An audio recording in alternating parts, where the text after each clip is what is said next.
نبی پاک صلی اللہ علیہ وسلم نے فرمایا شیطان ہر آدمی کے دل کے ساتھ چمٹا رہتا ہے، اتنی اس کی قوت ہے۔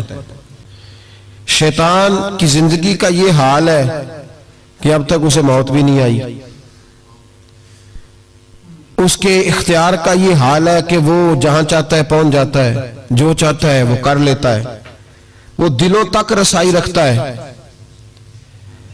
اب ذرا لوگوں کے عقیدوں کا حساب لگائیے گا، وہ اللہ کے دشمن کی ساری طاقتیں مانتے جانتے، اللہ کے دوستوں کی طاقت ہی نہیں مانتے، دشمنوں کی طاقتیں مانتے ہیں۔ شیطان ہر جگہ موجود ہے، کوئی بندہ فتویٰ نہیں لگائے گا۔ اور اگر آپ کہہ دیں نبی پاک ہر جگہ موجود ہے، اگر کہیں حضور کی روحانیت ہر جگہ موجود ہے، نبی پاک صلی اللہ علیہ وسلم اس طرح دیکھ رہے ہیں جیسے ہاتھ کی ہتھیلی کو دیکھ رہے ہیں، تو رٹا شروع ہوتا ہے کہ نہیں؟ کوئی نہیں ہوتا؟ تو ان سے پوچھو شیطان کی دفعہ تو فٹافٹ ہی مان گئے ہو۔ کیسے نادان لوگ ہیں کہ اللہ کے مخالف کی دشمن کی طاقت تو مانتے ہیں، اللہ کے محبوبوں کی طاقت ہی نہیں مانتے، اس طرف توجہ نہیں کرتے۔ تو شیطان کو اللہ نے قیامت تک مہلت دی ہے، وہ گمراہ کرے گا، اس کو اختیارات دیے ہیں، وہ رستوں میں بیٹھے گا، وہ دلوں سے چمٹے گا، وہ انسان کی سانس اکھڑنے تک اس کی ناک پر بیٹھ کر اس کا انتظار کرے گا۔ یہ طاقت، یہ اس کی کوشش، یہ اس کی جدوجہد۔ تو یا اللہ، شیطان نے تجھ سے گمراہ کرنے کے لیے اتنی ساری طاقت لے لی، مہلت لے لی، تو بندے گمراہ ہوں گے تو تو نے اس کا کیا بندوبست فرمایا ہے؟ تو رب کریم نے فرمایا میں قیامت تک اولیاء اللہ بھیجتا رہوں گا، قیامت تک، قیامت تک اللہ کے بندے آتے رہیں گے، اپنی فکر سے، اپنی سوچ سے، اپنے درد سے، اپنے پیغام سے، اپنی جدوجہد سے۔ شیطان جتنی چاہے گمراہی پھیلائے، لیکن اللہ اجمیر میں ایک ولی بھیجے گا جو لاکھوں کو کلمہ پڑھا دیا کرے گا، ایک بندے کی برکت سے لاکھوں لوگ دین میں داخل ہو جائیں گے۔ ایک داتا علی اجمیری کی وجہ سے اللہ پورے بر صغیر میں اسلام کے قدموں کو مضبوطی عطا فرما دے گا۔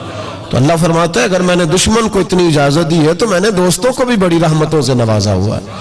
اللہ کے بندے، اللہ کے دوست، اللہ کے محبوب، ان کی گفتگو، ان کا انداز، ان کے پاس اٹھنے والے، بیٹھنے والے، ان کے ساتھ رہنے والے، ان کی بات سننے والے، انہیں ان کی باتوں سے خوشبو آتی ہے۔ یاد رکھیں نبی پاک صلی اللہ علیہ وسلم کی امت کے جو اولیاء ہیں، ان ولیوں نے ہر زمانے میں ڈٹ کر شیطانی قوتوں کا مقابلہ کیا۔ نبی پاک صلی اللہ علیہ وسلم کے بعد آپ دیکھ لیں ایک ایک شخص ایسا ہوا ہے جس نے لاکھوں لوگوں کی ہدایت کا وہ بندہ ذریعہ بن گیا۔ امام جعفر صادق سے لے کر امام اعظم ابو حنیفہ تک، اور امام اعظم ابو حنیفہ سے لے کر امام شافعی، امام احمد بن حنبل تک، اور پھر حضرت جنید بغدادی، حضرت سری سختی، حضرت سیدنا معروف کرخی، اور سب سے بڑھ کر محبوب سبحانی حضور غوث پاک جیلانی رضی اللہ تعالیٰ۔ آپ کبھی ان لوگوں کی فکر کو سمجھیں، ان لوگوں کے مزاج کو سمجھیں۔ ان کی باتیں ایسی ہوتی تھی کہ ایک ایک جملے سے دلوں میں انقلاب برپا ہو جاتا تھا، ایک ایک بات سوچ کے زاویے بدل دیتی تھی، افکار اور نظریات میں تبدیلی آ جاتی تھی۔ وہ علیحدہ بات ہے کہ سارا رٹا 11ویں کا رہ گیا ہے، لوگ سمجھتے ہیں 11ویں اصل ہے، اسی پہ مناظرہ، اسی پہ۔ اور یہ بھی مخالفوں کی سازش ہے کہ وہ بزرگوں کی کچھ باتوں کو مناظروں کا رنگ دے کے ان کی اصل تعلیمات سے لوگوں کو دور کر دیتے ہیں۔ 11ویں تو ایک مستحب فعل ہے، 11ویں یعنی کرائے تو ثواب ہے، کوئی نہ کرائے تو گناہ۔ کتنے گھر ہیں جن میں 11ویں نہیں پکتی؟ کسی نے کبھی فتویٰ دیا ہے کافر ہو گئے معاذ اللہ، یہ گناہگار ہو گئے۔